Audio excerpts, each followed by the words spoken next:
आपके हृदय में जैसे काम जागृत हुआ, आपका हृदय विकल हो रहा है कामना से, तो आप उस समय तटस्थ भूमिका रखिए।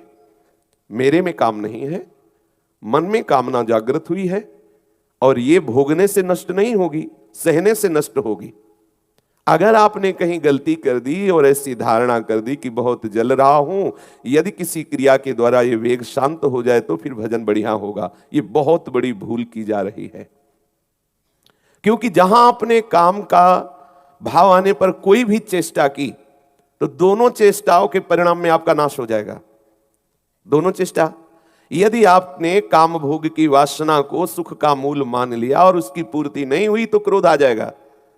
क्रोध स्मृति को लोप कर देगा, स्मृति बुद्धि का नाश कर देगी।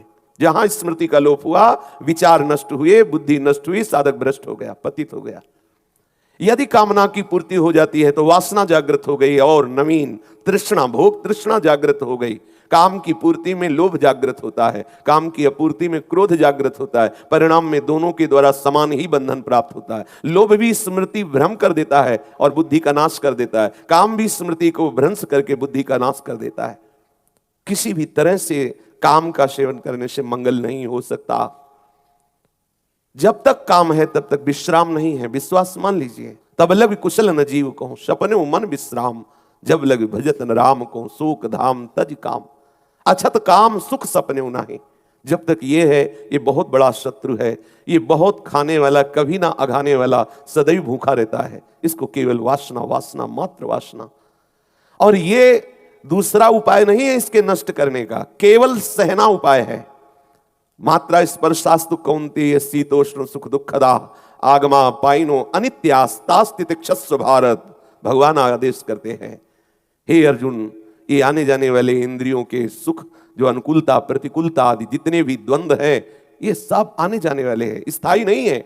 अभी आप विकारग्रस्त है, थोड़ी देर में निर्विकार हो जाएंगे। लेकिन यदि आपने विकार के अनुसार जो विकार प्रेरित कर रहा है वैसी चेष्टा कर ली तो फिर आगे परिणाम निर्विकार नहीं आएगा, फिर तो और विकार बढ़ जाएगा, फिर और आप भ्रष्ट होते चले जाएंगे, जैसा अभी तक पीछे जन्मों में होता रहा है। बहुत जन्म हो गए इसी चाल में मुझे मन फंसाए हुए है कि अगर ये भोग मिल जाए तो मैं शांति धारण कर लूं। भोगात शांति नहीं है, त्यागात शांति है। यम ही न व्यथयन्त्येते पुरुषम पुरुषर्षभ, सम दुखा सुखाधीरम स्वमृतत्वाय कल्पते। हे अर्जुन, जो धैर्यवान पुरुष इन वेगों को सह जाता है, सुख दुख में समान भाव रखने वाला परम पद का अधिकारी होता है। हम प्रियालाल के मार्ग के पथिक है। हमारा हृदय कामना से दूषित भी हो जाए तो ना हमें बोलना है कि हमारे अंदर कामना है, ना हमें कोई चेष्टा करनी, चुपचाप सह गए। सहे सो साधु सहत सहत बाढ़े भगति, गृहतन गुरुहित गार। समझिए इस सूत्र को। अगर आप कहीं भी रोक करके कह देंगे कि हमारे अंदर काम है, हमारे अंदर क्रोध है, तो आपने उस असत वृत्ति की सत्ता दे दी। ठूठ का भूत मान लिया, वो पीछे पड़ जाएगा, है नहीं, वो पीछे पड़ जाएगा, आपको जलाएगा, आपको अशांत कर देगा, आपको परमार्थ भ्रष्ट कर देगा। इसकी सत्ता ही नहीं है जिसको आप मान रहे हैं हमारे अंदर काम आ गया, हमारे अंदर अमुक विकार आ गया। केवल भ्रम।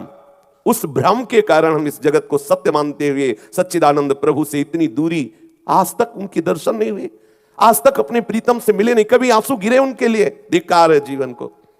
प्रभु के लिए कभी रोए, कभी गुरुदेव के सामने खड़े होकर चिल्लाकर रोना आया कि प्रभु इतना समय चला गया लेकिन प्रीतम नहीं मिले, कृपा करो मुझे प्रभु मिल जाए। नहीं, मेरे अंदर काम, मेरे अंदर क्रोध, ये कोई खास बात है? पूरी सृष्टि में सबके हृदय में काम है, सब कामना से ही प्रकट हुए हैं, इसलिए सबके अंदर काम के संस्कार है। इन्हीं काम के संस्कार को मिटा दे सब महात्मा, वही महात्मा है। आप जिस मार्ग के पथिक हैं, इस मार्ग का स्वरूप है सहना। हम सब कुछ सहेंगे और इसी सहने को देख करके प्यारे अधीन हो जाते हैं। मेरा भक्त मेरे लिए इतनी जलन सह रहा है, एक एक सेकंड का हिसाब होगा, ध्यान रखना। चाहे शास्त्र विरुद्ध आचरण करोगे तो या शास्त्र अनुकूल आचरण करोगे तो, ऐसा ना समझो कि कोई देख नहीं रहा। हमारा दयालु प्रीतम तुम्हारे हृदय में बैठे तुम्हारी जलन को देख रहा है। तुम उसके लिए जल रहे हो, तुम उसके लिए सब सह रहे हो, सबका उपहास सह रहे हो, सबकी निंदा सह रहे हो और नाना प्रकार की सांसारिक आकर्षणों का वेग सह रहे हो।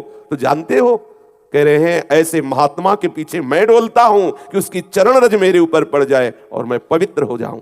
जरा विचार करो, पुण्य श्लोक महामहिमा में अखिल कोटि ब्रह्मांडों के स्वामी ये सौभाग्य दे रहे हैं उसी को, तो ऐसे थोड़ी बोल रहे हैं। जहां हम कोई भी वेग आया फिसल गए, किस बात के परमार्थ के प्रतीक है? नहीं सहा जाता तो हम एकांत में रोएंगे, हमारे कोई आंसुओं को देख न पावे, कोई जान न पावे हम क्यों रो रहे हैं। ये परमार्थ है, भगवत मार्ग है। बड़े भाग्यशाली हो जो इस मार्ग में कदम रखा है।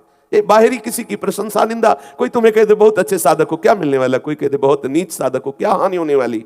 जो बहुमान करे को मेरो, किए बहुमानत ना ही बढ़ाई, जो अपमान करे को केहूं, किए अपमान नहीं लघुताई। मुझे अपने प्रीतम से मतलब है, दूसरे से नहीं। जब ऐसी भावना करोगे तो दूसरा कोई है ही नहीं, केवल प्रीतम ही है, आनंद ही आनंद है। इसलिए सबसे प्रार्थना है, इस मार्ग के उपासक को यह समझना है कि सबके अंतःकरण का सृजन कामना से हुआ है। सबसे पहले सृष्टि में कामना हुई, को हम बहुश्यामा, कामना से ही सृष्टि है।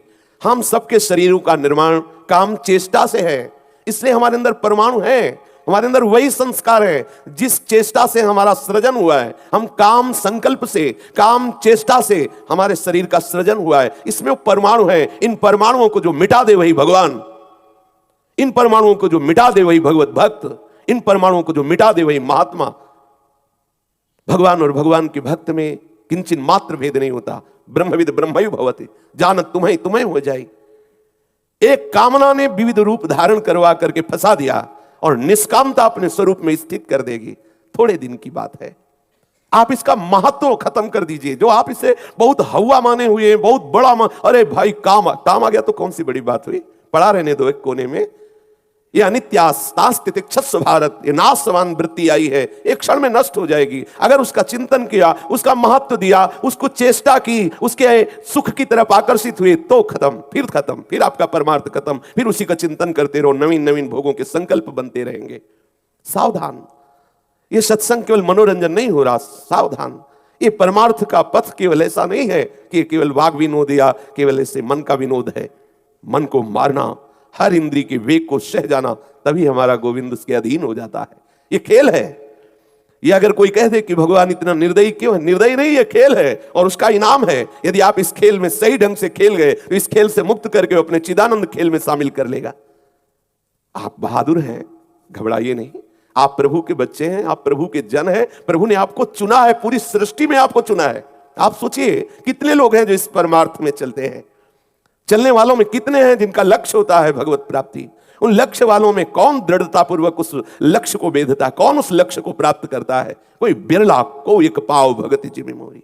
जो कहो हरिवंश रस बिरलो समझनहार, एक दो ही जो पाइए खोजी सब संसार। रोज चर्चा इसी बात की हो रही, सहन करना, हमारा मार्ग सहन करना।